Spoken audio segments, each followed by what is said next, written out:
Bonsoir, mesdames et messieurs. Alexandre Baudouin et François Trépanier qui vous souhaitent la bienvenue à cette autre édition de Sport Express.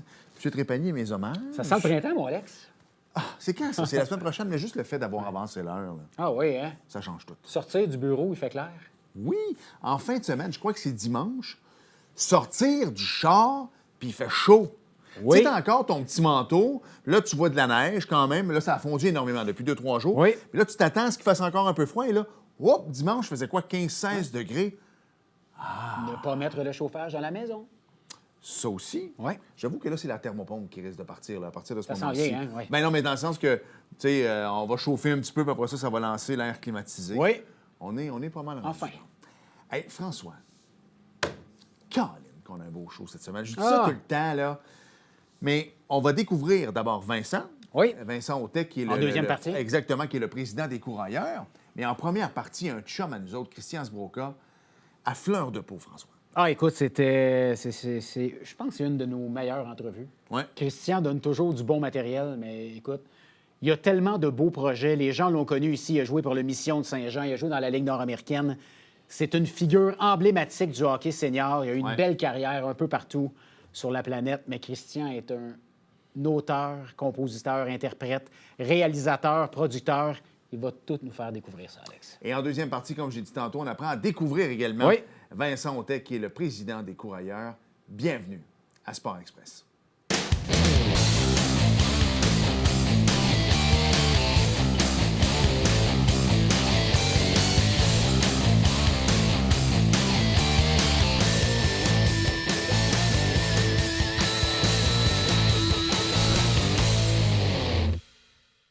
Tellement content, François, de le recevoir cette semaine, un chum de l'émission. On va le présenter tout de suite. Ça fait déjà 3 ans qu'on l'avait reçu. C'est vrai quand même, hein? Ouais. Christian Sbroka est avec nous. Salut! Salut les gars. Salut, Chris. Merci Yes, d'avoir sir. accepté l'invitation. Là, je vous le dis tout de suite, d'habitude, on n'a pas de notes, donc les gens le savent, là.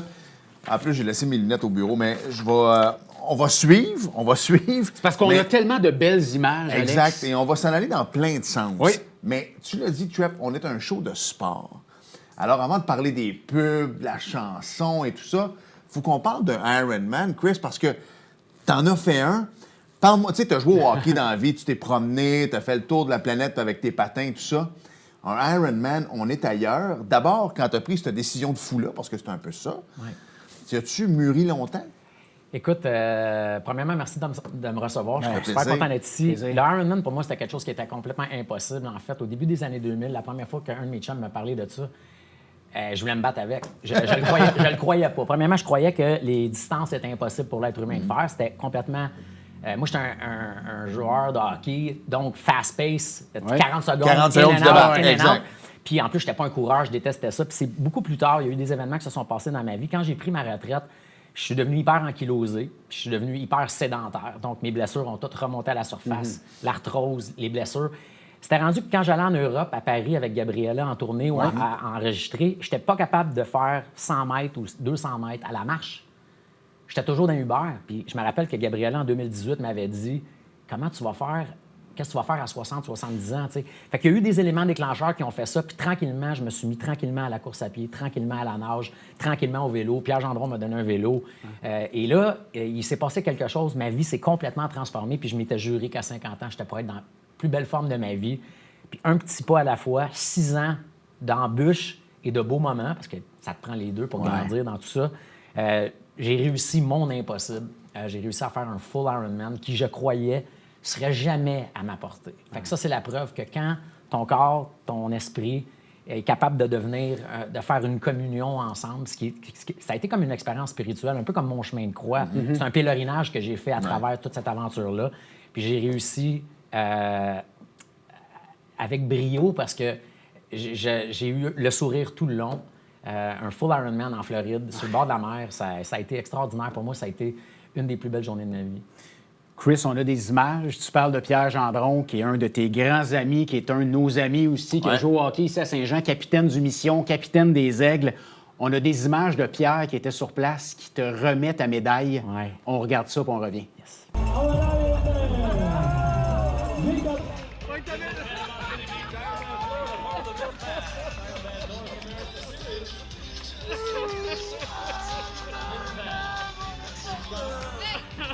Our next one is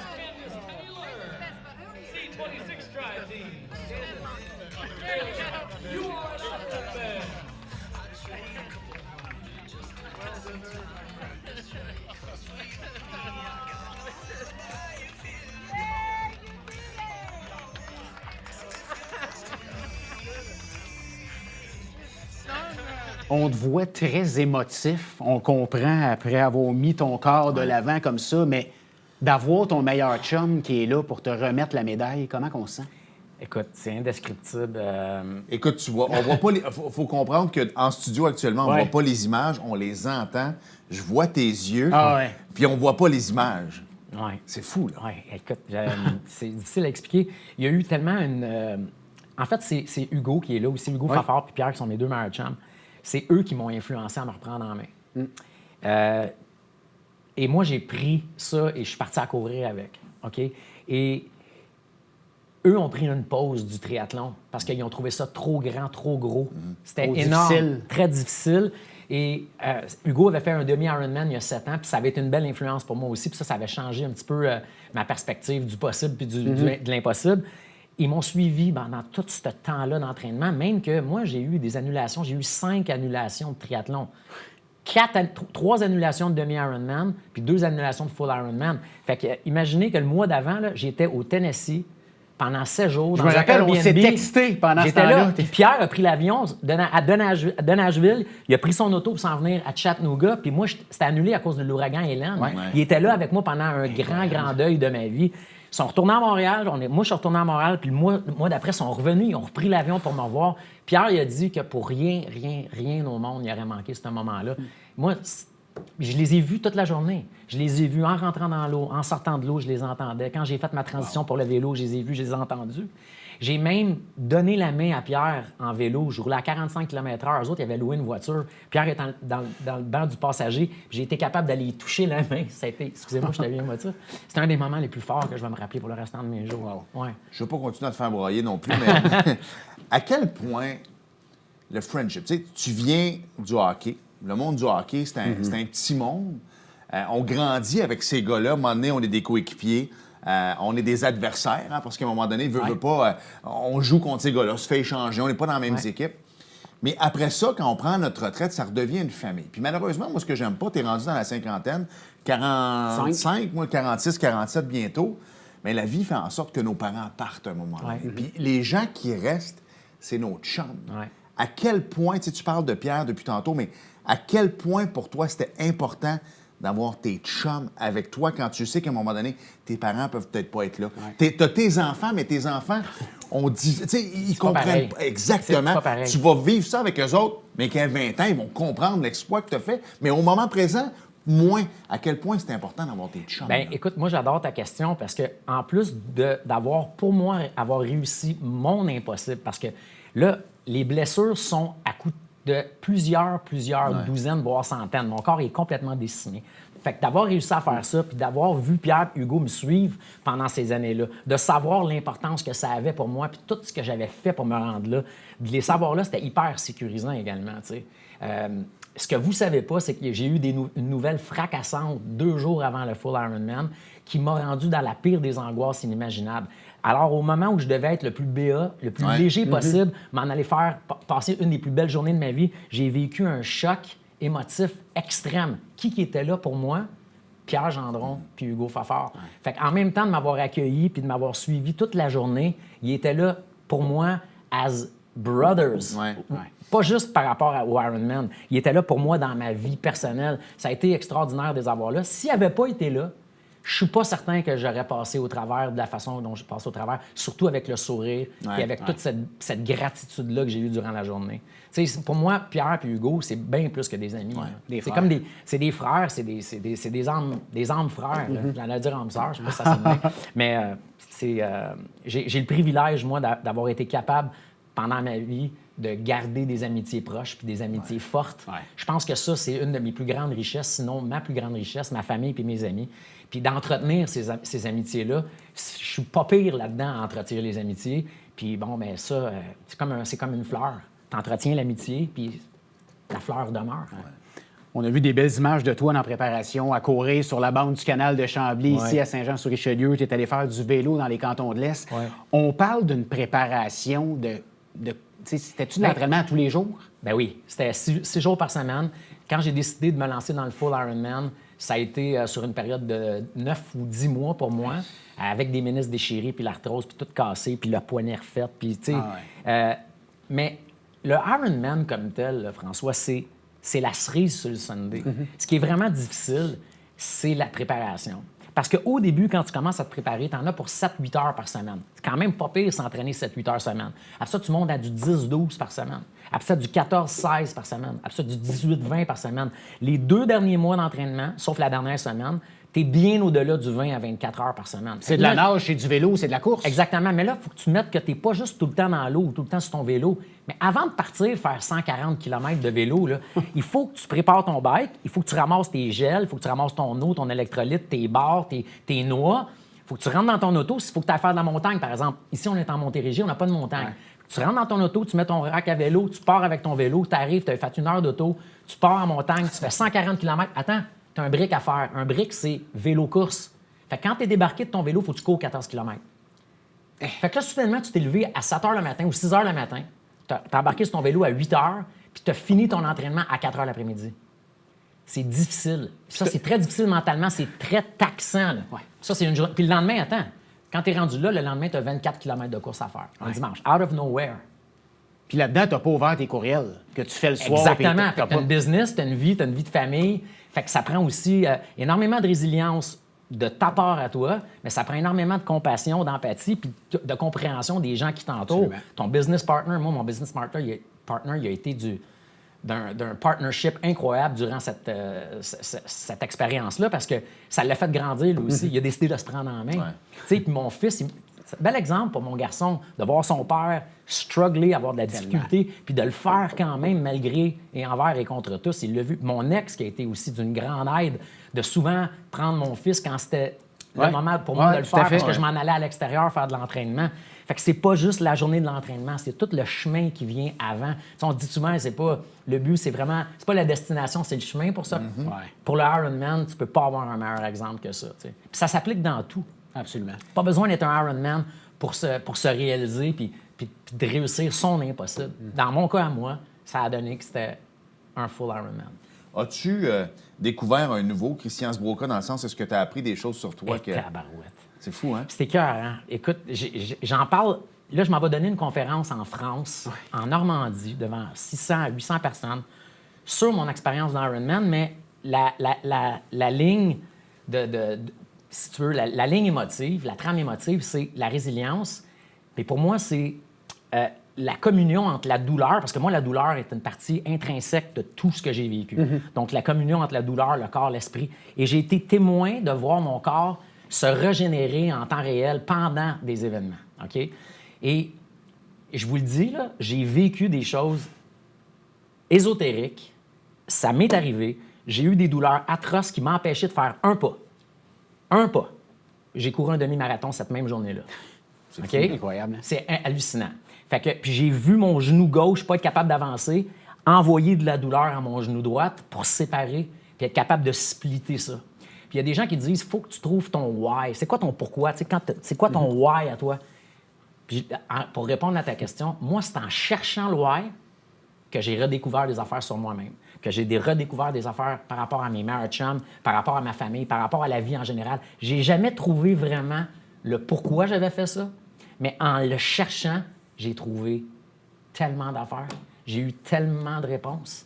C'est écœurant, des fois, quand on cherche, on trouve peut-être pas la réponse qu'on cherche, mais on va trouver plein d'autres choses. Puis je vous dis, j'ai trouvé 1 million d'affaires extraordinaires. Non, attends une minute. C'est de valeur que le mot « why », c'est un mot anglais, parce que je venais d'avoir un Christy de concept pour une pub, moi. Ton « why » amène au « what ». Tu sais, Gandé, on les appelle, tabarouette, j'aime ça, on vient de faire les millions. Vas-y, tu vois. Mais tu sais, veux pas, Chris, t'as passé beaucoup de temps à courir, à rouler en vélo, t'es seul avec toi-même. C'est incroyable. Ben, tu sais, c'est ça, le pèlerinage, tu sais. Ouais. Ça me permettait de me recueillir. C'était une forme un peu... Tu sais, c'était pas vraiment des prières, mais à quelque part, moi, je me suis toujours vu que ma vie, c'était un petit peu comme un film. J'ai été chanceux, là, François. Là, j'ai gagné ma vie avec la passion toute ma vie. Attends, mais t'as pas été chanceux. T'as travaillé. J'ai été privilégié. Ouais. Privilégié, c'est peut-être le meilleur terme. Mais j'ai gagné toute ma vie. Je me suis réalisé sous plusieurs formes, mais toujours avec la passion. Mm-hmm. Ça, c'est un privilège extraordinaire. Ouais. J'ai été chanceux que le bon Dieu m'a donné des outils pour être capable de faire. Oui, ça n'a pas été facile, j'ai bûché, ça, je le sais. Mais si on revient à la base, le hockey a été une grande partie de ma vie, la musique, une grande partie de ma vie, la mise en scène, la direction artistique. Maintenant, je fais des concepts, je réalise. Tu sais, c'est un privilège. Fait Ouais. que pendant que je suis sur mon vélo pendant 6 heures Et- de temps, ben il y a beaucoup de temps à réfléchir. Réfléchir à soi-même, à son passé, à son présent, au futur. Puis en même temps, ben là, tu te rends compte qu'il n'y a rien d'autre qui existe que le fameux moment présent. Puis ça ramène à ça. C'est un cliché, mais c'est vrai. C'est un cliché, mais Ouais. c'est la vérité. Parce que Voilà. le passé, tu peux pas rien y faire. Tout à fait. Le futur n'existe pas encore. Fait que tout ce qui existe vraiment, puis qui est tangible, puis qui est beau, c'est l'instant présent. Puis que ça, il n'y a rien de mieux qu'un pèlerinage ou un entraînement d'Ironman pour te le faire réaliser. Ou te le faire rappeler. Il reste à peu près 1 minute, puis au retour de la pause, on va rentrer dans tes millions de projets, là, parce que t'en as plein. Mais qu'est-ce que tu as à dire aux boys, justement? Parce que moi, à l'époque où tu jouais au hockey, où tu étais une star dans la Ligue nord-américaine, au début, j'étais le play-by-play guy ici à Z104 qui est devenu Boom FM. Moi, Christian Sbroka, il me faisait suer dans le sens que c'était le beau bonhomme, un bon joueur dans la Ligue. Puis dans ma tête, il y avait tout pour lui. Jouer de la musique après. Jouer de la musique après. Le gars jouait junior, t'allais jouer en Europe. Colin, mais pendant ce temps-là, le Christian Sbroka, comme tout le monde, il a des blessures, Ouais. il est tout seul, il est dans le boss, des fois il revient à l'appartement, il n'y a pas, tu sais, tu Ouais. comprends, tu n'avais pas d'enfant à cette époque-là. Ouais. Puis quand tu arrives à ta retraite, des fois tu frappes un mur. Qu'est-ce que tu as à dire? Parce qu'il y a beaucoup d'hockeyeurs, de sportifs de haut niveau Ouais. qui nous écoutent. Qu'est-ce que tu as à leur dire, justement, pour... OK, ils peuvent bien aller courir un marathon, là, mais le point, c'est il faut travailler sur nous-mêmes, là, c'est pas... Absolument. Puis, comme pour en revenir à ce que je vous ai dit tantôt, pour moi, ça a été un full Ironman en partie. Mais tu sais, il faut trouver une façon de se réaliser. Il faut trouver. Tu n'as pas nécessairement toujours besoin d'être passionné à un niveau extrême comme moi je le suis, mais il faut trouver une façon d'aimer ce qu'on fait. Puis trouver son compte dans tout ça. Fait que, tu sais, quelqu'un qui a une carrière de hockey, puis qui n'a pas emmagasiner soit des loisirs qui le font triper, Ouais. ou Des soit passions, hein. des passions, ou soit un bel entourage d'amis ou de famille. Quand la retraite arrive, c'est là que la solitude s'installe, puis c'est là que des fois qu'on voit que des gens ont des problèmes, tu sais, des problèmes de santé mentale ou des problèmes psychologiques et tout ça. Fait que garder le monde important autour de soi, en prendre soin, arroser son amitié, puis aussi essayer de se trouver des passions pendant qu'on joue au hockey, justement pour préparer son après-carrière.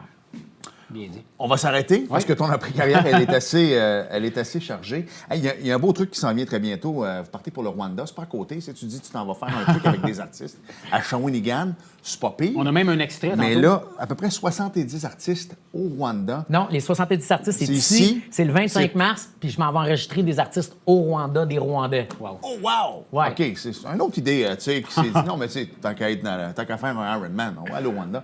On s'arrête et au retour, on poursuit avec Christian. Bougez pas.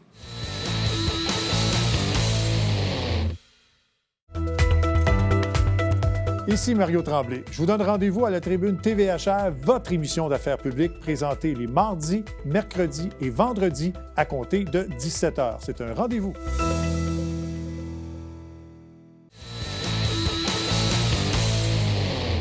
Nous sommes de retour avec Christian Sbroka. Ce qui est le fun, c'est qu'on a mis plein de pubs tantôt ici qui jouaient Oui. dans nos oreilles.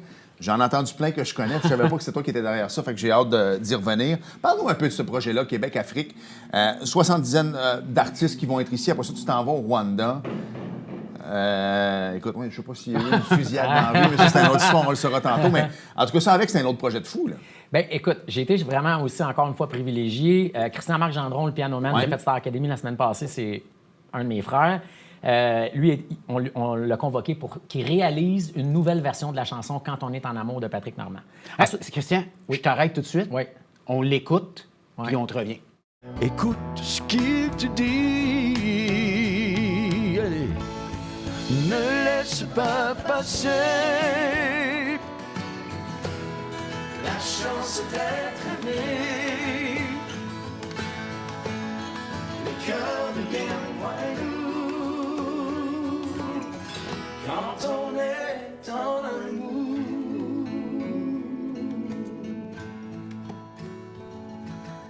Hey, juste de même, là, t'as le choix. Assez chiant, ma question. Je te la pose pareil. T'as le choix une bière avec les boys au Colisée Isabelle Brasseur ou d'être assis là puis jouer de la guitare? Écoute, ce moment-là, c'est un moment qui était tellement, tellement, tellement magique. Là. Tu vois pas toutes les larmes qui ont coulé avant et après. Ça a été une grosse journée pour Patrick Normand, ça, de se sentir entouré. L'ingénieur de son, c'est Denis Savage, c'est le soundman Ouais. de Céline. Le batteur, c'est Dominique Messier, le batteur de Céline. Ensuite, tu as Simon Godin, qui est peut-être le meilleur guitariste au Québec. Il y avait une équipe de fous, il y avait de l'émotion incroyable parce qu'on savait qu'on enregistrait Fait que j'ai pas répondu à ta question. Donc, je choisis ce camp. On l'appelle. Oui, je savais bien où ça allait avec ça. On a choisi de l'appeler le Campfire. Ouais. OK?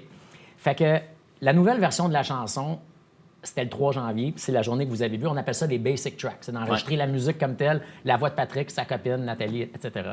Ensuite, le 25 mars, c'est les chœurs. C'est un We Are the World québécois qu'on est en train de faire. Pourquoi? Parce que, aussi surprenant que cela puisse paraître, cette chanson-là, dans sa version originale, a sauvé des vies au Rwanda pendant le génocide. Es-tu sérieux, toi? Oui. Cette chanson-là était connue au Rwanda pendant le génocide parce qu'il y a quand même des gens qui parlent français là-bas. Et pendant qu'il y avait le massacre, il y avait des gens qui étaient réfugiés, qui se cachaient, qui protégeaient leurs enfants puis qui fredonnaient cette chanson-là. Comment on l'a su? Il y a une Rwandaise qui a rencontré Patrick Normand il y a quelques années ici puis elle lui a dit « Vous êtes Patrick Normand? » Il dit « Oui. » Elle dit « Vous avez sauvé ma vie. » Parce que quand c'était le génocide, je chantais, je fredonnais votre chanson pour me donner espoir à moi et mes enfants. C'est incroyable. Il devait être flabbergasté, Il lui. capotait. Fait que là, maintenant, nous, ce qu'on fait, c'est qu'on a refait la chanson en association avec la Fondation Québec-Afrique, qui est une fondation quand même importante, mais qui va se faire connaître grâce à ce projet-là. Et nous, ça nous donne l'opportunité d'amener une gang d'artistes du Québec qui vont chanter en chœur le refrain comme We Are the World. Et moi, je m'en vais avec un cinéaste, un vidéaste. On s'en va passer 20 jours au Rwanda, tourner ce qui se passe là-bas. Puis la Fondation Québec-Afrique change la vie de gens là-bas. Des écoles, des fermes-écoles, du sport, du théâtre. Il y a plein de choses qu'ils font pour eux. Puis nous, ben, on s'en va filmer ça et capter ça dans l'œil du tigre de mon cinéaste, Alex Poirier. Ça va être hallucinant. Puis après ça, ben, on fait un making-of. Le clip making-of, ça va raconter une histoire hallucinante. Ça fait du bien de savoir qu'on est privilégié, qu'on vit une belle vie, on est chanceux. Moi, eux autres, là, ils tiennent tellement à ce qu'on ait un meeting avant de partir pour me préparer mentalement, parce que chaque personne qui s'en va là-bas ont souvent des gros chocs nerveux. Ils ont des chocs post-traumatiques en revenant également. Il y a tellement une différence entre nous, ce qu'on a comme vie, puis eux, ce qu'ils vivent, qu'il faut qu'on se prépare mentalement à ce qu'on va vivre là-bas.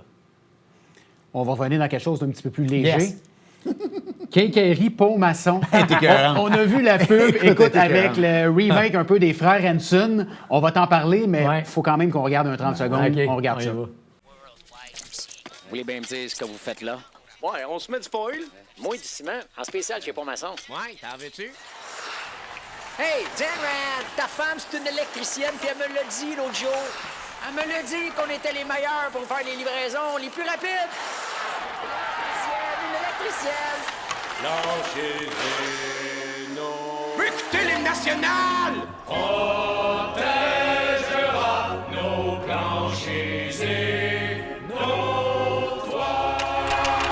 Pont-Maçon, l'équipe à battre. Abatteur les coachs! Christian, comment... Parle-moi du brainstorm avant de présenter ça aux clients. Ben, pour celle-là, je peux pas prendre tout le crédit parce qu'il y avait un brainstorm qui avait déjà été fait par une agence puis un writer. Nous, on s'est fait demander de réaliser. Fait que là, on est arrivé avec différents scripts. Il y en avait genre 8, il fallait en choisir parce qu'on ne pouvait pas tous les faire. Puis moi, étant un maniaque du film, ben j'ai remanié ça pour rapprocher ça. Parce que c'est toi qu'on entend, hein? Oui, j'ai fait toutes les voix, sauf quelques-unes. Christian-Marc Gendron, le pianoman qui fait des imitations, en fait avec moi aussi. Fait que les scripts étaient cool, mais pour les rapprocher encore plus du film, il fallait vraiment être un maniaque du film. Puis moi, j'en étais un. Puis j'en étais un des deux langues. Parce que Oui, le en film, anglais, c'est aussi bon, faut comprendre. oui, parce que les francophones parlent voilà. en français dans le film. C'est ça qui est drôle. Fait que là, moi, j'ai décidé, justement, là, ça a été un des flashs, les faire parler en n'importe quelle langue ou en anglais, pour ensuite de ça faire du doublage en québécois. Je pense que ça a été notre plus beau flash. Puis ensuite de ça, ben, remanier le tout pour que tout ressemble, les angles de caméra. Fait que là, il fallait prendre le film, prendre les angles de caméra, les ambiances sonores de ce qui se passait dans la chambre. Il y avait une annonce qui jouait à la télé. Tout ça, là, c'est tout une job de minutie. On a eu du fun, mais du fun à faire ça. Là. Puis le succès a été instantané. Ça a été considéré comme la pub de l'année par RDS. Puis on fait, je pense, 2 millions de views sur TikTok en quelques semaines. Puis là, ben, ils nous ont sollicité pour faire le volet 2. C'est bien excitant. Fait que, on est chanceux. Je dis pas chanceux, je recommence. Privilégié, je me sens aussi choyé de faire ce métier-là, de me réaliser là-dedans, puis d'avoir autant de plaisir à le faire. Tu sais, t'es un artiste à la base. Les gens qui n'ont jamais vu le film, Elles étaient 5, c'est à voir, surtout quand tu deviens parent. Moi, j'ai 2 filles. C'est encore très difficile pour moi de regarder ce film-là. Tu interprètes la chanson du film. La chanson Exact, du film. exactement. C'est toi qui interprètes la chanson du film. À quel point tu es un artiste? Donc, à quel point pour toi c'est important de jouer dans l'émotion, d'aller dans des trucs comme ça avec le Pont Maçon? Parce que dans le fond, tes pubs de Rousseau, tu joues dans l'émotion. Ouais. C'est incroyable. Et là, tu arrives avec Pont Maçon et dans un registre complètement à part. Comme artiste, c'est trippant. Là. Ben oui, tu me poses des bonnes questions. Vous me posez des bonnes questions aujourd'hui. Tu sais, dans la vraie vie, moi, je suis quelqu'un d'extrêmement émotif. Puis ça, c'est pas un secret de polichinelle. Même sur la glace, on le voyait. Quoi. Extrêmement émotif. Tu sais, toujours à fleur de peau, puis proche de mes émotions, j'ai pas peur de pleurer, puis je suis très sensible. Mais je ris tout le temps. Je suis un gars qui aime ça rire également, fait que je suis toujours dans le satire, dans ma vie de tous les jours, fait que j'ai les deux extrêmes. Tu sais, quand tu dis que quelqu'un est intense et passionné, moi, je pense que je suis ça. Je niaise tout le temps, puis je suis super émotif. Fait que quand tu me donnes l'opportunité de tomber dans l'émotion, là, tu tombes dans mes cordes. Puis si en plus tu me donnes carte blanche pour m'en aller dans quelque chose de disjoncté, bien, tu tombes dans mes cordes. Puis je pense que ça c'est une autre belle opportunité en tant qu'artiste de se réaliser dans deux extrémités comme ça. Puis il y en a un autre aussi, les pubs de Fromagerie Victoria. On a une Fromagerie Victoria à Saint-Jean avec le cowboy style Clint Eastwood. Ce brainstorm-là de A à Z, mon partenaire et moi d'ailleurs. Écoute, on a. Puis les sons de Squeak Squeak, là, c'est des vrais. J'ai acheté presque. Non, on aime ça dans l'émotion. Une caisse de fromage en grains des Fromageries Victoria. Je suis arrivé chez nous, puis je me suis bourré à la face. Dans ton studio? Oui, puis j'ai enregistré le vrai Squeak Squeak. Wow. Je suis probablement le seul au monde qui a enregistré avec un micro de qualité le son du vrai Squeak Squeak du fromage en grains de poutine au Québec. Je veux que tu nous parles des pubs. On sait Pierre Gendron, ton ami, qu'on en a parlé tantôt. Pierre est propriétaire de plusieurs magasins Rousseau Sport. Ouais. Tu as le privilège de de faire les pubs pour Rousseau Sport. Comment ça s'est passé, l'association? Est-ce que c'était avec Pierre que tu lui as présenté un concept? Puis ça... Non. À un moment donné, Pierre, il m'avait demandé de faire un vidéo corporatif pour une autre de ses business. Puis le grand Manitou des sports experts, parce que FGL, le groupe Forzani, c'est eux les franchisés de Sport Expert, Atmosphère et de Trio Hockey Rousseau, entre autres. Il a vu cette vidéo-là que j'avais faite pour Pierre. Puis Pierre dit non, il dit là, pour tes prochaines vidéos corporatifs ou n'importe quoi, tu t'en vas pas voir ailleurs, là. Tu vas aller voir Sbroke. Mais il dit Sbroke, il dit c'est un chanteur. Il dit non, tu comprends pas. Il dit Sbroke, c'est pas juste un chanteur. Sbroke, regarde ce qu'il a fait, puis il a montré d'autres affaires que j'avais faites. Fait que là, Jean Thériault m'a téléphoné, m'a donné l'opportunité de faire le premier vidéo corporatif qui n'a pas passé nulle part, mais pour l'interne de Sport Expert. Puis à partir de ce moment-là, il a vu les pubs que j'avais faites avec les deux jeunes garçons dans l'auto, puis ma pub après ça sur le top de la fabrique à Montréal. Puis là, Sport Expert a dit, là, à un moment donné, on va lui donner une chance également. Fait que là, j'ai été celui avec mon partenaire qui avons fait toutes les pubs télé pendant presque 3 ans de Sport Expert et de Trio. Là, on ne fait plus Sport Expert, c'est retourné dans une grosse agence, mais on fait encore les pubs de Trio. Puis je pense qu'aime ça. On vient de faire la pub du hockey féminin qui a cartonné avec Martin McGuire, Kim Saint-Pierre. Puis là, on a 2 autres concepts qui s'en viennent. Les gars, vous allez capoter. Vous parlez de satire, là. Là, on s'en va complètement dans un satire disjoncté. Fait que j'ai pas le droit de le dire, parce que si je le dis, je vais briser... non, dis rien. Je vais brûler le punch. Dis rien. On n'a pas eu moyen d'avoir les avocats qui nous appellent, mais... Mais Pierre, il m'a ouvert la porte. Mais la porte, une fois qu'elle a été ouverte, il a fallu qu'on rentre, il fallait qu'on soit prêt. Il fallait surtout pas, comme au hockey, il fallait surtout pas choquer. Parce que c'est des belles grosses entreprises qui comptent beaucoup sur cette image-là. Puis là, je pense qu'on n'a pas choqué, on a fait la job, puis c'est pour ça qu'on est encore là. Je veux que tu nous parles rapidement de Sport Expert, même si tu collabores plus avec eux. Tu as tourné une pub avec Laurent Duvernay-Tardif. 2 pubs. Je me rappelle, il y en a une, à la dernière minute, tu cherchais un terrain de football, tu m'as appelé quasiment en panique. Tu peux-tu m'aider? Hey, je t'ai mis en contact avec des gens et on voit dans la pub Laurent sur le terrain de football ici au Cégep, qu'on voit le logo des Géants de Saint-Jean. Écoute, c'était toute une pub, mais c'est beaucoup de stress aussi. C'est énormément de stress. C'est des grosses productions. Puis nous autres, on est juste 2, on est une petite boîte de 2. On grandit quand même assez vite. C'est beaucoup de responsabilité de partir du brainstorm jusqu'au produit final. À 2, c'est sûr qu'on engage des équipes, des grips, des caméramans, on a du monde, des régisseurs sur les tournages, mais au début, on était toujours juste 2. Puis tu fais une pub avec Laurent. Laurent, c'était quand même une icône, c'était un géant. Fait qu'on voulait pas se planter. Puis Laurent, il était nerveux de travailler avec nous autres parce que Laurent, c'est pas quelqu'un qui va facilement dans l'émotion. Fait que là, nous autres, on s'en allait dans quelque chose d'hyper émotif, mais lui, il savait pas exactement où on s'en allait. Fait qu'il a fallu qu'il nous fasse confidence. La première fois qu'il a su exactement c'était quoi le texte de la pub, c'était durant la scène finale au milieu du terrain de football du Cégep. Je suis arrivé à côté de lui, j'ai sorti mon téléphone, j'ai dit « Tu veux savoir où est-ce qu'on s'en va? » J'y ai lu, puis il avait les larmes aux yeux. Pour moi, ça a été un moment extraordinaire. Fait que là, je me suis dit on fait le bon métier, on est à la bonne place. Tu sais, on ne l'a pas volé à personne, on n'a pas de syndrome d'imposteur.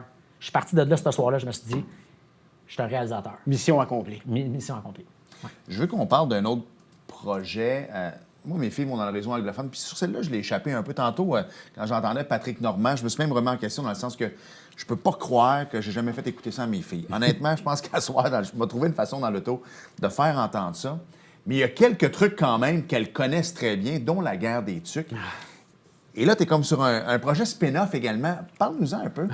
Bien, tu sais, Trio Hockey, justement, les sports experts, les Sports Rousseau, l'entrepôt du hockey, puis Hockey Expert, c'est les 3 bannières qui forment Trio Hockey. Ça, c'est ce qu'on entend avant Sport 30. Oui, Ouais, les gars le c'est connaissent ça, tout. Trio Oui. Hockey, exactement. Fait que comme je t'ai dit, ça fait 3 ans qu'on fait la pub. La première, c'était la pub des kids dans l'auto. Oui. La deuxième, c'était ma pub sur le top. Après ça, on en a fait d'autres ici à Saint-Jean. Oui. Le Dans Kid la petite Kid- grange, hein? Bon, mais la petite grange, c'est celle-là dont on va parler. Oui. Eux autres, moi, je leur avais proposé une pub sur une patinoire extérieure avec des bâtons qui se pitchaient au milieu, puis tout le kit, puis vraiment quelque chose là, des années 70 style. Puis, ils ont aimé l'idée, puis tranquillement, j'ai dit, on a trouvé une grange. Une fois qu'on a trouvé la grange à Saint-Jean-sur-Richelieu, j'ai dit, crème, on a la grange. Fait que là, bang, moi et mon partenaire, on est parti en feu, puis on a dit, hey, la guerre des tucs, la grange. Hey, la guerre, C'est pas une raison pour se faire c'est pas mal. une raison pour se faire mal. Fait que c'est parti de là. Ils ont embarqué dans le projet. Encore une fois, ils nous ont donné carte blanche. Puis là, on a fait le casting des jeunes, écrit le texte. Wow. Ça a été une journée extraordinaire. Tu sais. Puis c'est une de mes préférées à date que j'ai faite. Ça. De toutes les pubs que j'ai fait, là, la pub, le spin-off de la guerre des tucs, nous, on l'appelle les vrais règlements. Parce qu'à la fin, il dit, là, il y a un petit texte, le kid, là. Ouais. Je pense que c'est une des pubs qu'on a plus aimé faire. Malheureusement, il reste juste une minute, Chris. Il faut absolument que je te parle parce que les gens vont être en maudit si je te pose pas la question. On est plusieurs fans de Christian Sbroka, le chanteur, l'auteur, compositeur, interprète. Et malheureusement, on ne le voit plus en spectacle, Christian. On peut plus acheter de billets pour aller te voir. Ouais. Est-ce qu'on va pouvoir aller te revoir en spectacle un jour? 100%. 100%. Ça me manque énormément, mais en même temps, tu sais, quand on parlait de passion tantôt, si je faisais pas quelque chose qui me passionnait présentement, il y a des choses qui me manqueraient encore plus. Ouais. Le hockey me manquerait encore plus, la musique me manquerait encore plus. Donc, parce que je tripe tellement à faire ce que je fais, c'est sûr et certain qu'il y a des cases qui restent ouvertes, mais je sais qu'ils sont ouvertes. Ils me manquent, mais pas assez pour que j'arrête de faire ce que je fais. Bon, regarde, moi, je te dis que d'ici 2 ans, c'est sûr que je fais un comeback sur scène. 2-3 soirs en ligne, ministère. On va être là. Quelque chose. On va être là. Comme avant la pandémie. Oui, c'était parfait. On va être là. Puis là, je m'adresse aux boys qui jouent au hockey. Je vous le dis, là, si jamais vous avez un talent caché, puis que vos parents le savent, puis que tu rêves d'être artistique, lâchez-vous lousse. Parce que quand tu penses à ça, là, Bob, ça a été long, malheureusement, feu Bob, mais le gars, à un moment donné, s'est dit, garde, moi, je vais sortir ma guitare, puis il va me laisser aller. Étienne Drapeau, toi. Un de mes grands chums. Ouais. Tu sais, tu regardes Ah, ouais. également Jonathan Roy. Ouais. C'était pas facile, Joe, avec son père, qui Non, était non. comme plus ou moins. T'as Rock Voisine Ouais. également, qui était un grand joueur de hockey. Vous êtes tous des passionnés. À un moment donné, vous devriez faire un quatuor. Peut-être un trio. Ouais, c'est ça. Mais c'est vrai quand même. Mon point, c'est que, tu l'as dit, tu es un grand sensible. Dans une chambre de hockey, c'est pas tout le temps évident de laisser Non, parler ça a été ses très tough. émotions. Avec des moments difficiles, surtout au début. Là. Il y a les joueurs, les gars de l'Ouest, là, quand je jouais à l'universitaire américain, là, les joueurs, les Canadiens anglais, là, ça nargue. Jamais eu de problème avec les Anglais, les Américains. Les beefs étaient souvent avec les gars de l'Alberta, de la Saskatchewan. C'est eux qui avaient un petit peu une crotte contre les Québécois francophones, tranquillement. Puis quand tu apprends à les connaître, puis surtout quand ils apprennent à te connaître... C'est là que ça ils font change comme, tout. Man, Ah oui! ils sont écœurants, les Québécois. Ils sont le fun, tu sais. On aime ça entendre ça. Ouais. Hey, merci, honnêtement. Ça a Merci, été un Chris. show à cœur ouvert pour Fred. Tu c'était reviens bon. quand tu veux. plaisir. On aime ça. Puis, on a hâte d'avoir des vidéos sur le Rwanda. Moi, ça me... Oui, hein? Oui, exactement. On s'arrête le temps d'une courte pause et on parle de... Les coureurs. Exact. On va rester un peu dans le thème, course à pied. C'est ce que j'allais dire avec Voilà. le président Vincent. J'avais peur que tu dises coureur, mais bon. Non, ça, c'était... Je parle vraiment de course à pied. C'était vieilles années, Julien. là, Ça, Chris. Universitaire, arrête. Universitaire, OK, Ouais. c'est bon, ça. On s'arrête au retour. On poursuit avec Vincent Autet au retour. Bougez pas. Hey, salut tout le monde. Alexandre Baudouin François Trépanier, de Sport Express. Hey, Frank, les gens veulent venir à notre émission. Comment on fait? page Facebook officielle de Sport Express. Écrivez en privé, on va vous répondre et vous allez être les bienvenus sur notre plateau. Au plaisir de vous rencontrer. Ce que j'aime avec Sport Express, François, c'est que, bon, comme avec Christian Sbroka, c'est un sujet qu'on maîtrise un peu plus. Du moins, on connaît la feuille de route et le pedigree du personnage. Mais quand on apprend à vous faire découvrir des gens, bien, nous, on découvre en même temps. Absolument. Alors, on va parler des coureurs avec le président Vincent Autet. Et j'ai demandé à Vincent Ordonne, c'est bel et bien Autet et non pas Audet. Il m'a répondu, je suis seul au Québec. Vincent, salut. Salut, Vincent. Enchanté, ça va bien? Merci d'avoir accepté l'invitation. Ben oui, puis honnêtement, on dit en blague, là, un accent du Saguenay, là, non, un petit accent européen, français. Tu es au Québec depuis quoi, une vingtaine d'années? 22 ans, c'est ça, exactement. Et qu'est-ce qui t'a amené ici? Mon métier, la restauration, OK. puis de voyager. Je suis arrivé la première fois, c'est à Saint-Jean-sur-Richelieu, ici à l'imprévu, en tant que cuisinier. OK.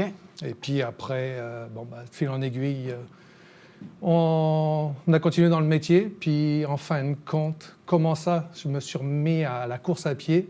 C'est avec mon jeune, avec la commission scolaire. En ce moment, Ouais. il y a le défi des ambassadeurs. Exact. Les enfants ont un plan de match, de remise à courir.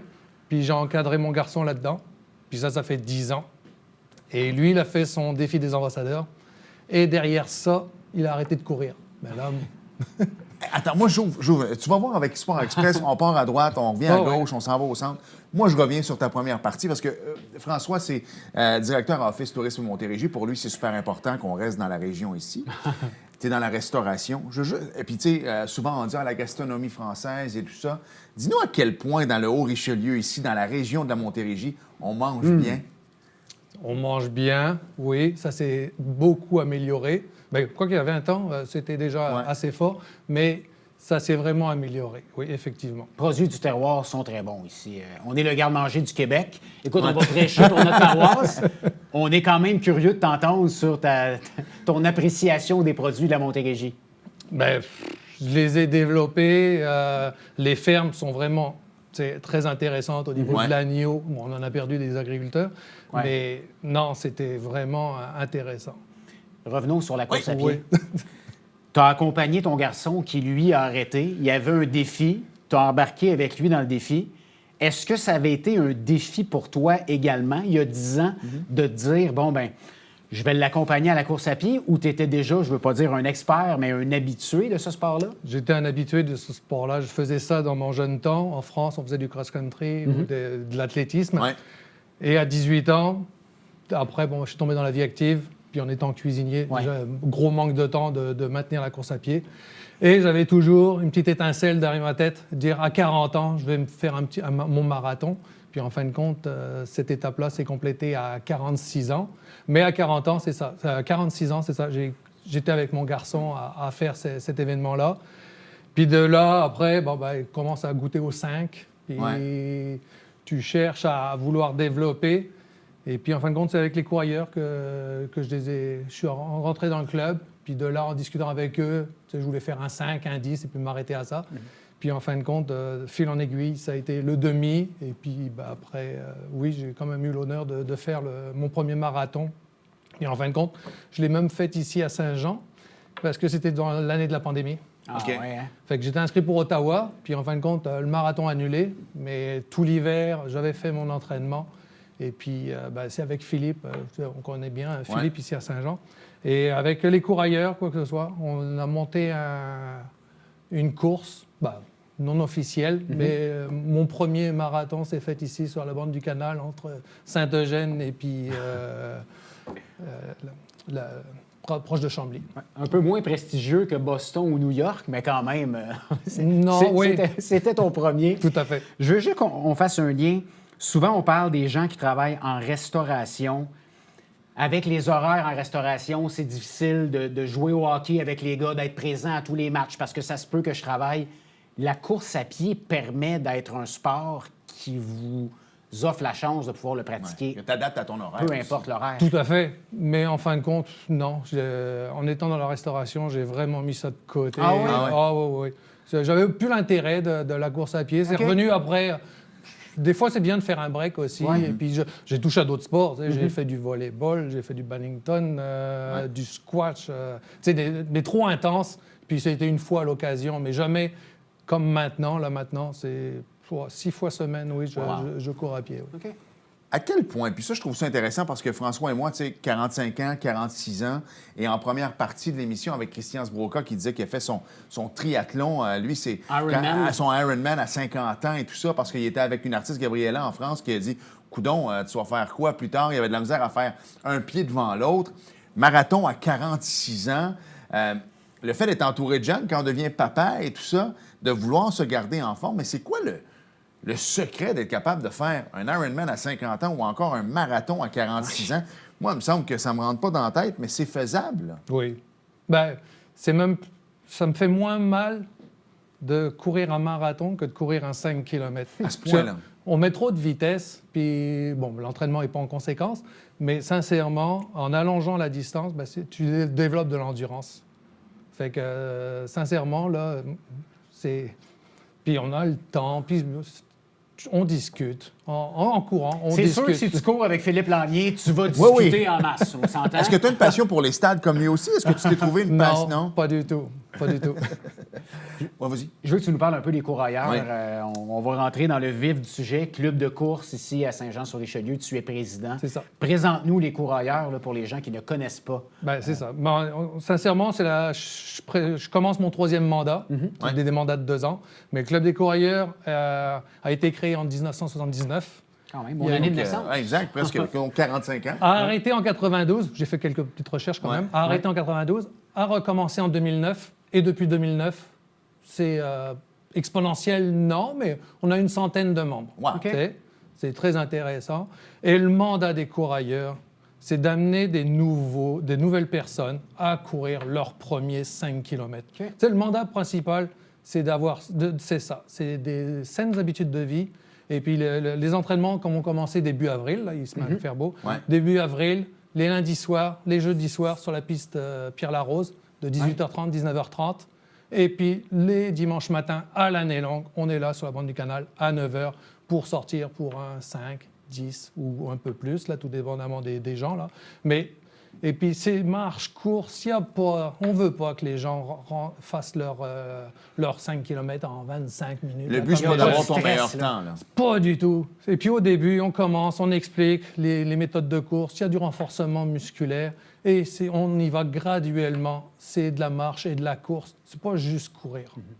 Quels sont les avantages pour quelqu'un qui pratique la course à pied d'être membre d'un club comme ça? Ben, ce on fait aussi, on a les jeunes familles et on a un service de garde juste à côté. OK. Ouais. Fait que des jeunes personnes, là, à 30, 35 ans, 40 ans, qui sont avec des enfants, puis les enfants sont impliqués et ça leur donne le goût de courir. Tu sais, membre avec les coureurs, là, je pense à Annie Desroches. Son père, Yves, il est là depuis le début. Il a 78 ans. Il court avec nous tous les dimanches matins. Il est là, présent tout le temps. Annie, elle baigne dans les coureurs. Fait que, tu sais, c'est ça. On veut intégrer la majorité du temps des jeunes personnes et puis c'est en famille que ça se développe. Ça devient un peu comme une deuxième famille, on s'entend? Tout Vous à êtes là fait. quelques fois par semaine ensemble. Puis... Tout à fait. Et puis, on essaye d'avoir 3 groupes. Tu sais, vraiment les débutants, ceux qui recommencent. Intermédiaires, peut-être. C'est ça, ceux qui recourent. À chaque fois, il fait beau puis je me remets à courir. Mais pour ne pas se blesser, il y a un plan d'entraînement qu'on recommence graduellement. Puis après, il y a nous, là, ceux qui courront à l'année. Ouais. Qu'est-ce que tu as à dire aux néophytes comme moi? Parce que, tu sais, 5 km pour quelqu'un qui court, comme ma fille qui est en athlétisme et tout ça, pour elle, c'est pas grand-chose. Pour moi, c'est énorme. Alors, toi, tu es plus quelqu'un de ski de fond. Oui, encore. Oui. Ouais, Mais, tu sais, il faut y aller étape par étape. Parce que même moi, tu me dis, le but, c'est d'arriver aux 5 km. Je fais 100 mètres, puis je suis essoufflé. Là. Donc, j'imagine que on y va à notre rythme. Au début, on n'y va même pas en kilomètres, on y va en temps. OK. Tu vas commencer par marcher 5 minutes. Tu vas faire 1 minute de course, 1 minute de marche à pied. 1 minute de course, 1 minute de marche à pied. Tu vas le faire 5 fois, puis tu finis avec 5 minutes de marche à pied. La sortie, ça fait quoi? 20 minutes. Ouais. On y va en temps. À chaque fois, c'est du temps. Puis à un moment donné, tu vois, oui, ça fait 40 minutes que je suis sur mes jambes. Puis, oui, j'ai fait mon 5 km.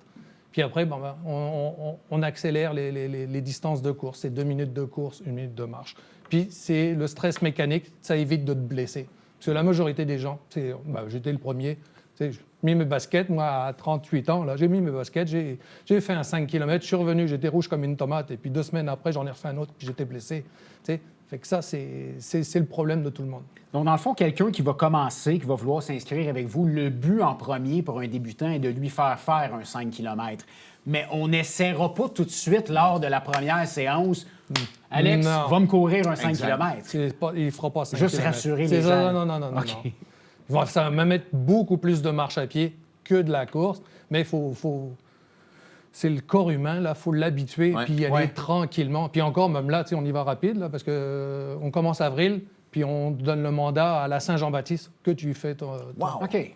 Tabarouette, avril à Saint-Jean-Baptiste, c'est 3 mois à peu Oui, près. c'est 12 3 mois et semaines. demi. Ouais. C'est bien. On va y parler de ça parce que le mois d'avril arrive à grands pas. On le voit, ça fond à vue d'œil. Donc, on va sortir nos souliers. On va aller courir dans les rues ici, dans le Haut-Richelieu. Donc, on s'arrête le temps d'une courte pause. Et au retour, on poursuit avec le président des courailleurs, Vincent Autet. Bougez pas. Bonjour, ici François Trépanier. Cette semaine, à la vitrine, je reçois l'auteur, compositeur, interprète Judith Sonne et on jase d'entrepreneuriat avec Marie-Josée Rémillard et Marie-Christine Boulet qui viennent de se lancer en affaires.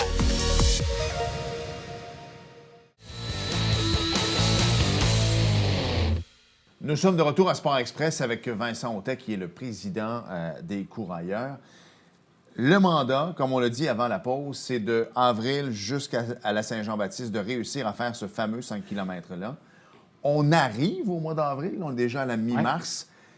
Comment ça fonctionne? C'est quoi, par exemple, les prochaines semaines? Comme là, ça va être. Est-ce qu'on conseille déjà aux gens de commencer déjà tranquillement à la maison, de marcher et tout ça? Ou on peut arriver le 1er avril puis partir de scratch? Là? Ben, c'est sûr qu'il y en a qui vont commencer. Ils peuvent commencer, rien ne les empêche. Il fait beau, prenez vos baskets puis essayez. Mais les nouvelles personnes peuvent venir avec nous, ça va être le 3 avril. Okay. Le jeudi soir, c'est vraiment pour les nouveaux membres. Il y a juste eux qui vont venir. Puis c'est moins intimidant parce qu'à chaque fois, d'année en année, les anciens reviennent et puis là, tout le monde se connaît et puis il y a déjà des clics. Ça, on l'évite. La première date à retenir, c'est le 3 avril. Puis ça, c'est juste vraiment pour les nouveaux. Et on explique nos termes, comment s'entraîner, comment vont se passer les entraînements. Les gens doivent s'inscrire, j'imagine, sur votre site web pour être membre du club. Qu'est-ce que ça comprend quand on s'inscrit dans les courailleurs? Dans le fond, il y a des plages horaires qui vous sont réservées à Pierre-Larose pour aller courir ensemble. Le membership, l'adhésion, offre quoi? C'est ça. On a les lundis soirs, les jeudis soirs sur la piste d'athlétisme Pierre-Larose. Il y a la possibilité de courir aussi le mardi pour ceux qui veulent pas faire des intervalles ou quoi que ce soit à l'entrée de l'île Sainte-Thérèse. Et le dimanche matin, la sortie sur la bande du canal au niveau des écluses. Puis ça comprend un T-shirt avec ça et le service de garde pour les familles qui ça fait partie de l'adhésion. Ça fait partie de l'adhésion. Et ça, c'est $70 pour cette année. Le familial, c'est $100. Fait que c'est vraiment dérisoire. Si, par exemple, justement, on arrivait, tu sais, comme ma fille qui décide... je ne prendrais pas Victoria, là, parce qu'elle passe sa vie à courir, mais... Là, on passe sa vie à patiner, donc prends ta nièce. Non. En fait, Victoria, c'est la même. Juliane, la seule chose qu'elle joue, c'est jouer avec mes nerfs. Mais sinon... admettons qu'elle arriverait remplie de belles émotions, mais elle arriverait avec ses Jordan, par exemple. Est-ce qu'il y a des gens sur place d'expliquer justement les bons souliers, peut-être pas d'acheter des Nike à $250, mais d'être capable de dire que un soulier de basketball, ça va peut-être pas aider pour un 5 km. Est-ce qu'il y a des gens sur place qui peuvent aider pour justement trouver les bons équipements? Oui, mais sincèrement, on n'en a pas vu qui arrivent avec les mauvais souliers pour courir. Mais autrement, c'est vrai qu'à l'adhésion, j'y pense même pas, mais on a des commanditaires. Sport Expert en est un. Il y a un 20% de rabais. Wow. Pareil, ça fait que si tu viens et puis ils vont te conseiller pour acheter les bons souliers. Mais c'est vraiment rare. Les gens sont quand même instruits, savent avec quels souliers aller courir. Qu'est-ce que ça t'apporte d'être président d'un club de course?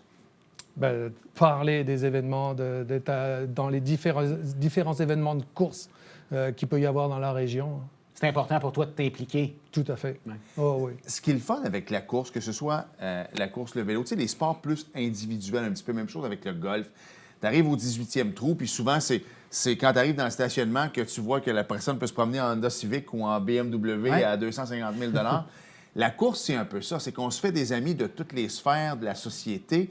Il n'y a pas de... Tout le monde est au même niveau, en fait. Tout à fait. C'est vrai. Ouais. Effectivement. C'est ça qui est quand même très, très bien. Donc, si on veut réussir à courir ce fameux 5 km, je reviens là-dessus parce que pour moi, c'est super important, puis les gens se posent ces questions-là. C'est quoi la marche à suivre? Allons-y là, par des semaines type entre le mois d'avril et le mois de juin. J'imagine que vous avez... oui, c'est 1 minute, mais j'imagine qu'il y a un plan d'entraînement. Oui, bon, le plan d'entraînement, on l'a pour ceux qui débutent, puis on en a pour après les plus avancés. Mais autrement, ceux qui ne savent pas, c'est essentiellement le plan de la clinique du coureur, là, l'étape de fractionner, là. C'est celui-ci qu'il faut vraiment avoir dans les mains là, pour ne pas se tromper puis pas se blesser. Là. Tu parlais tantôt qu'il y avait différents niveaux. Quelqu'un qui va commencer, qu'on va lui proposer de faire un 5 km. Il y a les plus intermédiaires et il y a les plus avancés. Parle-nous de l'importance pour les plus avancés de faire un bon temps. Parce que souvent, il y en a qui disent « Ah, moi, je cours, je ne calcule pas mon temps » ou en bon québécois, « bullshit ». Parle-nous de l'importance pour un coureur élite de battre son temps tout le temps. Élite, façon de parler, mais c'est toujours une problématique. On veut toujours coureurs, se dépasser. On veut toujours se dépasser. C'est ça. Parce que des fois, ça peut devenir, parce qu'on en parlait avec d'autres invités, le stress. On a reçu Carl Fortin, qui est pharmacien ici à Saint-Jean, qui a dit que moi, mon temps, je ne le calcule plus parce que je faisais de l'anxiété, je voulais toujours performer et ma blonde n'était plus capable de me sentir. Donc, juste de parler un peu en voulant dire, c'est bien beau faire des marathons puis courir, mais le temps n'est pas si important que ça. Je rejoins Carl là-dessus. Arrivé à 50 ans, là, le temps n'est plus important. Quand j'ai commencé, c'était un peu ça qui me challengeait. Mais maintenant, plus du tout. C'est vraiment de l'endurance. Au contraire, je vais aller pour être plus longtemps sur mes jambes plutôt qu'être plus rapide sur mes jambes. Ouais. C'est bien dit, ça. Parle-moi un peu de courir avec ses enfants. À quel point ça t'apporte? Est-ce que je vois le sourire? Ouais? Mes enfants ne courent pas. C'est terminé. Il a fait son défi des ambassadeurs, puis maintenant il est au cégep, là, puis il se trouve encore moins en forme que c'était avant. Là. Et non, il court pas. Non, j'ai personne qui court avec moi. Est-ce que c'est un peu comme toi, justement, tu le laisses tranquille et tu te dis qu'un jour, si la passion revient, elle va revenir par elle-même? Ça ne sert à rien de forcer les jeunes. Il faut que ça vienne de toi. Bon, bien, parle-nous d'abord de commencer de courir avec Philippe Lanier. Oui! Parce que tu as dit que tu reviens d'un marathon. Tu as fait le dernier en Arkansas. En Arkansas, c'est ça. Comment ça s'est passé, ce marathon-là, pour toi? C'était magique. Philippe, on court ensemble depuis 2020. Est-ce qu'il parle pendant les 45 km? On se tient une bonne jasette tous les deux. Je suis pas surpris. Mais c'est ça, en 2020, quand on a commencé les entraînements ensemble, c'est une encyclopédie humaine. Vraiment. C'est pas besoin d'aller payer un motivateur. C'est effrayant. Puis même au club, il y a bien des gens qui l'accompagnent. Et puis déjà, on pense même, on planifie déjà la journée qui va compléter son 50e état et qu'on fasse la fête, mais on y va tous ensemble avec lui, là, compléter ce 50e état. Là, c'est 38 de fête pour lui. Là. Mais pour l'instant, regarde, c'est une étape qu'on a fait aux États-Unis, mais non, on revient, nous, c'est les courses de Saint-Jean. Il y en a une qui s'en vient le 13 avril. On va être présent aussi bien bénévolement qu'en tant que lapin, puis il y en a qui vont courir. Les gens vont regarder l'émission, s'ils ne connaissent pas la course à pied en tant que lapin. Oui, parce que là, tu n'as pas un costume d'Halloween. 13 avril, pour moi, Pâques s'en venait. C'est ça. Explique-nous le rôle du... Lapin de cadence, oui, c'est un des rôles que je vais faire. Ça fait que les gens que je vais... Je suis inscrit pour faire mon 5 km à telle vitesse et le 10 km, la même chose. Donc, tu vas accompagner des gens. Des lapins de cadence, c'est ça. Moi, je vais me promener avec une pancarte, puis je vais dire, le 5 km, tu vas le rentrer en 27 minutes 30. Ça fait que ceux qui pensent être capables de courir en 27 minutes 30 leurs 5 km vont me suivre et tous les kilomètres, je vais les arriver au temps précis. Et puis, juste avant l'arrivée, ils vont arriver... Ils vont faire leur temps. Dans le fond, tu deviens un repère. C'est ce que tout à fait. Okay. Tout à fait. Ça fait que moi, je suis vraiment dans une cadence à l'aise. Je discute avec eux. Je leur demande s'ils vont bien. Je leur dis souvent de fois, souriez, ça fait moins mal. Et puis, à 1 km de l'arrivée, 500 mètres, je leur dis, ceux qui vont bien, ça va bien, vous pouvez me déplacer. Et puis, vous allez battre votre temps. Ceux qui vont rester près de moi, on va arriver au fameux temps de 27. Tout à fait. Tout à fait. Ou des fois, il y en a qui partent bien trop vite. À un moment donné, regarde, c'est pas grave, mais... Ce qui est un peu, quand tu parlais du temps tantôt, c'est un peu la problématique qu'on a en course à pied. c'est de partir trop vite. Le premier kilomètre, on le fait bien, tout ça. Et à un moment donné, on voit que j'aime pas l'anglicisme, mais que le pace commence à diminuer un petit peu. Tout à fait. Et c'est là qu'on va arriver, qu'on va faire 35 minutes, puis pourtant, on était bien parti. Là. Tout à fait. Oui. Puis je l'ai expérimenté au marathon à Arkansas avec Philippe. On est parti beaucoup moins vite que d'habitude. Et puis j'avais bien plus de fun sur les derniers 21 km. Là. Oui. Il reste 1 minute. Parle-nous un petit peu de vos différentes implications. Tu disais que le club aime bien s'impliquer dans différentes courses, différents événements dans la région. Est-ce qu'il y en a déjà qui sont prévus là, pour le printemps-été qui s'en viennent? Ben c'est ça. Ça fait que je l'ai dit, le marathon de Saint-Jean, on va être présent. À Saint-Alexandre, on va être là pour le défi Je cours dans ma cour. Pareil, c'est pour les jeunes. Fait que oui, c'est important de s'impliquer. Puis après, dans les autres courses thématiques de Saint-Jean, on va être à Longueuil. Il y en a qui vont être à Québec. Essentiellement, on reste au Québec. Et puis oui, on va être présent. Merci de bien nous représenter. Ben, on essaye de faire du mieux. Ben Surtout oui. quand c'est écrit en gros sur le chandail. Ben de voilà. maillot. En plein Exactement. Puis le fait d'être en forme, les gens, il faudrait que je m'y mette, mais en tout cas, j'ai recommencé à m'entraîner beaucoup plus sérieusement depuis 2 mois. Puis je vois une grosse différence. J'aimerais dormir un peu mieux, mais bon, des fois, la vie de tous les jours fait qu'on est dans nos pensées. Ouais. Mais lorsqu'on fait de l'activité physique, lorsqu'on arrive au travail après ça, on a toujours l'esprit, on se sent mieux. On a peut-être des courbatures, mais des courbatures le fun. Justement, pas des courbatures parce qu'on est ankylosé, parce qu'on a été sur notre divan trop longtemps. Ouais. C'est des fois des petits mots qui font du bien. Puis les gens, ben, c'est ce qu'on leur invite à faire, c'est d'aller vous voir au courrier ou de dire, regardez, là, ça va peut-être être difficile les 2-3 premières semaines, mais après ça, on va tellement être libérés. Tu es le bienvenu. Oui, j'essaie. Non, honnêtement... Ça termine bien. Oui, j'avoue que là, j'ai comme pas le choix. J'ai pas les bons souliers, par contre, aujourd'hui. Pour vous joindre, meilleure façon, site web, page Facebook. Site web, les courriers, toutes les informations sont là. Puis autrement, jeudi soir ou lundi soir, sur la piste Pierre-Larose à Saint-Jean, 6h30, 18h30, on est là. Ben Alexandre va être là. Merci, Vincent. Merci, Vincent. On s'arrête Bonne le temps d'une saison. courte pause. Ça a passé vite quand même. On s'arrête le temps d'une courte pause et au retour, pour vrai, il y avait du bingo, ça c'est sûr. Je sais pas s'il y avait du NASCAR. Oui, c'est un inconnu qui a gagné. Es-tu sérieux, Oui. toi? Oh, j'ai hâte de voir ça au retour.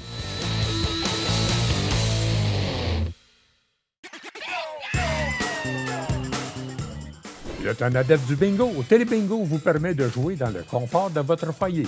4 500 $ en prix à gagner. Et pour ce faire, vous devez vous procurer un livret comme celui-ci au coût de 9,50 $ chez un de nos détaillants, dont la liste apparaît sur notre site internet tvhr9.com. Donc, c'est un rendez-vous dimanche matin 9h30. Télébingo.